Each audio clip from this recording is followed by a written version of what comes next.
ஐயா அவர்களே, ஏன்னா உங்களை வெறும் ஐயான்னு சொல்கிறோம், தப்பாக எடுத்துக்கூடாது. டாக்டர் ஐயான்னு சொல்லலாம், அது வேறு எங்கேயாவது போயிடும். அதுக்காகத்தான் ஒரு ஐயான்னு சொல்லிட்டுருக்கேன்.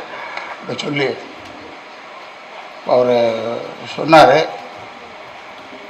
நான் வயசானதில்லைன்னு சொன்னார். ஆல்வேஸ் நான் எப்படி சொல்கிறேன்னா, வாழும் வரை நாம் இளைஞர்கள், இறந்த அன்னைக்குத்தான் வயதானவர்கள்னு கணக்கு. அது அதனால் நீங்கள்லாம் இளைஞர்கள் தான்.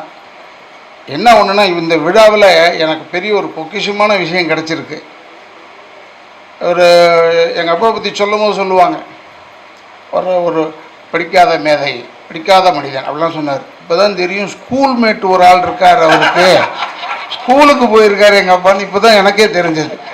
அதனால் உங்கள் 50வது வருஷத்தில் அற்புதமான செய்தியை கொடுத்து இப்போ எங்கள் குடும்பத்தை சந்தோஷப்படுத்திட்டீங்க. இனிமேல் நான் தலை நிமிர்ந்து நின்று சொல்லுவேன், அதெல்லாம் எங்கள் ஐயா நான் ஸ்கூலுக்கு போயிருக்காரா, ஈரோட்டில் அச்சுரத ஆனந்தன்னு ஒருத்தர் இருக்கார், அவர் தான்டா கிளாஸ்மேட்டான். இதை சொன்னது யாருன்னா டாக்டர் ஜானகிராமன் ஐயா, இவருன்னு சொல்லிடுவேன் நான். எதுக்கு சொல்கிறேன்னா, இந்த ஸ்கூல்னு சொல்லும் போது நான்லாம் சந்தோஷப்பட்டேன். ஆனால் ஒன்று ஸ்கூல்னால் எத்தனாவது வரைக்கும் படித்தார்ன்றதுலாம் தெரியல அவருக்கு. ஏன்னா அவருக்கு சரியாக இந்த படிக்க தெரியாது, எழுத தெரியாது. அவர் வாழ்க்கையிலே கற்றுக்கிட்டது ஒரே ஒன்று, அந்த எம்ஆர் ராதான்ற கையெழுத்து தான் அப்படின்னு நாங்கள் பேசுவோம். ஆனால் இப்போ எனக்கு தெரிஞ்சு போச்சு ஏதோ ஸ்கூலுக்கு போயிருக்காருன்னு. அந்த உண்மையை சொன்னதற்காக அதான் 50வது ஆண்டில் பாருங்கள், ஒரு மனிதன் அந்த மாதிரி ஒரு பெரிய மனுஷனாக இருந்தால் தான் உண்மையை சொல்லுவார்கள். அப்படி இப்போ சொன்னதுனால எங்களுக்கு தெரிஞ்சு இது படிக்காதவர் மாதிரி தான் இருக்காருன்னு நான் நினச்சேன். ஏன்னா ரொம்ப அறிவாக பேசுவார் சில டைமில். அதனால் இது ஏன்னா நான் ஒரு வாட்டி டிரைவிங் பண்ணி தூங்கிட்டு வந்துட்டேன் காரில். தூங்கின உடனே பெரியார் இறந்த உடனே வந்துக்கிட்டு இருக்கோம் மைசூர்லேருந்து, நடுவில் அப்படியே காரை ஓட்டிட்டேன் உள்ளே. உடனே எங்கள் அப்பா என்னை கூப்பிட்டு, ஏடா உனக்கு தூக்கமாடா, 4 டயரை ஒரு வாட்டி தட்டு. 4 டயரை தட்டிட்டேன். அப்புறம் உள்ளங்கையில் தண்ணியை ஊற்றிக்கன்னு சொன்னார், ஊற்றினேன். மூக்கில் இப்படி இழுத்துக்கன்னு சொன்னார், இழுத்தேன். காரம் ஏறி போச்சு, இனிமேல் தூக்கம் வராது ஓட்டு சொன்னார். இப்போ 1974 இதை சொல்கிறாரு. இப்போ ஒரு 6 வருஷத்துக்கு முன்னாடி ஒரு மேகசினை பெறட்டினேன்.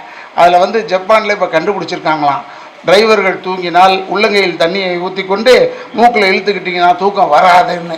அதுக்கு 10 கோடி ரூபாய் செலவு பண்ணியிருக்கான் ஜப்பான்காரன். இதை இவர் இலவசமாக இந்த சில்லறை வியாபாரி மாதிரி சொல்லிட்டு போயிட்டார் விஷயத்தை. அதுக்காக சொல்கிறேன். ஏன்னா எங்கள் ஐயா அவ்வளோ பெரிய பெரிய விஷயங்களை சொல்லியிருக்கிறார்.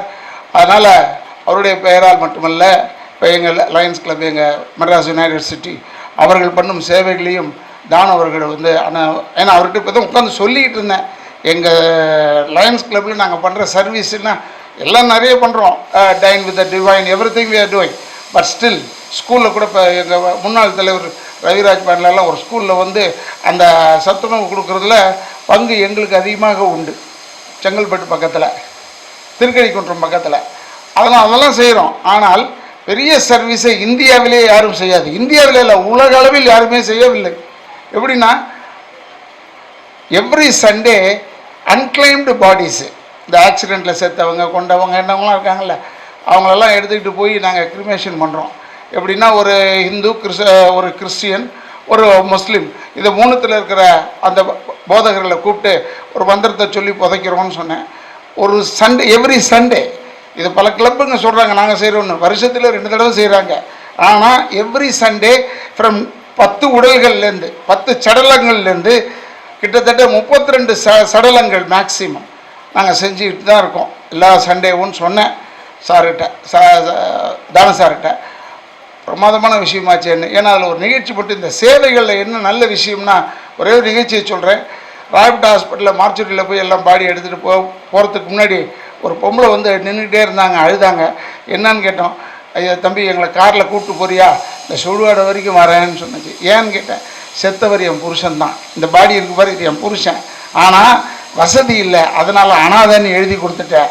நீங்கள் எடுக்கிறதுனால தயவுசெய்து நானும் வரேன், என் புருஷனை கடைசியில் பார்க்கணும் அங்கன்னு சொல்லி சுடுகாடு வரைக்கும் வந்தது அந்த பெண்மணி.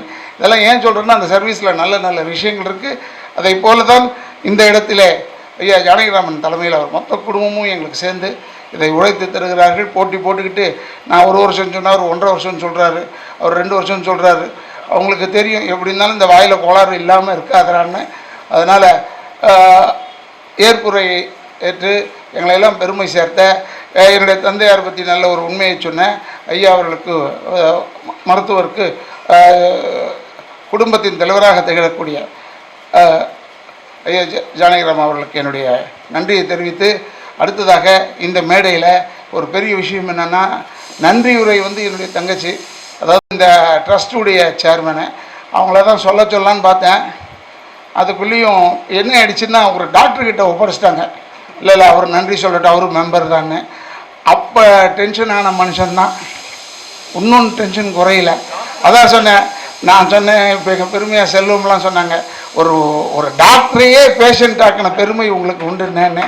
ஏன்னா பிபி ஃபுல்லாக நிற்கிது, யார் யாருக்கு நன்றி சொல்கிறதுன்னு தெரியல. எல்லா பெரிய எழுதி இப்படி ப்ரிப்பரேஷன் பண்ண மனுஷனை நான் பார்த்ததே இல்லை என் மீட்டிங்கில்.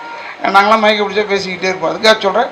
அப்படி நன்றியுரை நிகழ்வதற்கும் இந்த அறக்கட்டளையின் உறுப்பினராக இருக்கக்கூடிய பார்வதி ஹாஸ்பிட்டலுடைய சேர்பர்சன், அப்புறம் எங்களுடைய உறவினர், ஏன்னா இப்போ என் உறவினர்னால் எனக்கெல்லாம் கொஞ்சம் கரெக்டாக பில்லை போடுவார். என் மனைவி அவங்க எங்கள் அக்கெல்லாம் போனாங்கன்னா ஃப்ரீயாக விட்ருவார். ஏன்னா என் மனைவி வீட்டிலலாம் என் மனைவி என் மகன்கிட்டலாம் அவர் திருச்சியிலே ஒன்றா பழகினதுனால அவங்களெல்லாம் இலவசம் விட்ருவார். நான் வெளியூர்காரன், நான் சென்னையிலேருந்து வந்தவனா எனக்கு மட்டும் பில்லை போடுவார். இருந்தாலும் எனக்கு அவர் ரொம்ப தேவைப்படுற ஒரு டாக்டர். ஏன்னா ஆர்த்தோ டாக்டர் அவர், எல்லா ஜாயிண்ட்டும் அவர் தான் பார்க்குறாரு. என் ஜாயிண்ட் ஏதாவது வீக்குன்னா அவர் தான் காரணம், நல்லா நடக்கிறேன்னா அவர் தான் காரணம். அதுக்காக சொல்லிக்கொள்கிறேன். அதனால் எங்களுடைய ஏதோ முட்டி தட்டுற மனுஷன் சொல்கிறாங்களே, அது மாதிரி இவர் டாக்டர் முத்துக்குமார் அவர்கள் தன்னுடைய நன்றியை தெரிவிப்பார். திரு எம்.ஆர். ராதா அவர்கள் ஒரு சிறந்த மனிதர். இப்படிப்பட்ட ஒரு சிறந்த நிகழ்ச்சியை இந்த குடும்பத்தினர் ஒரு அறக்கட்டளை மூலமாக செய்கிறார்கள். இப்படிப்பட்ட குடும்பத்தை உருவாக்கிய திரு நடிகவேல் எம்.ஆர். ராதா மற்றும் அவர் துணைவியார் மற்றும் இந்த குடும்பத்தினர் அனைவருக்கும் மக்களின் சார்பாக எனது நன்றியை தெரிவித்துக் கொள்கிறேன். இந்த நிகழ்ச்சியை முன்னிலை இருந்து நடத்தி வைத்திருக்கும் கலைப்புலி திரு தானு அவர்கள், தென்னிந்திய நடிகர் சங்கத்தின் இந்த நடிகவேல் எம்.ஆர். ராதா அறக்கட்டளை, திரு ஜிஜிஜேஹெச் மருத்துவமனை, திரு ஜானகிராமன் அவர்கள் தலைமையில் நடத்திருக்கும் மருத்துவமனை மற்றும் லயன்ஸ் கிளப் என்று மூன்றையும் இணைத்து ஒரு பாலமாக செயல்பட்டு இந்த ராதா ரவி அவர்கள் இந்த நிகழ்ச்சியை வெகு சிறப்பாக செய்திருக்கிறார்கள். இது ஒரு ஆரம்பம் போல் தெரிந்தாலும் இந்த நிகழ்ச்சியை பல வருடங்களாக நாங்கள் எடுத்து மக்களுக்கு சேவை செய்வோம் என்று உறுதிமொழி அளித்து இந்த பாராட்டு விழாவிற்கு மிகவும் தகுதி வாய்ந்த திரு ஜானகிராமன் அவர்கள், அவர் குடும்பத்தினர் திரு ஹரி மற்றும் அனைவருக்கும் எனது நன்றியை தெரிவித்துக் கொள்கிறேன்.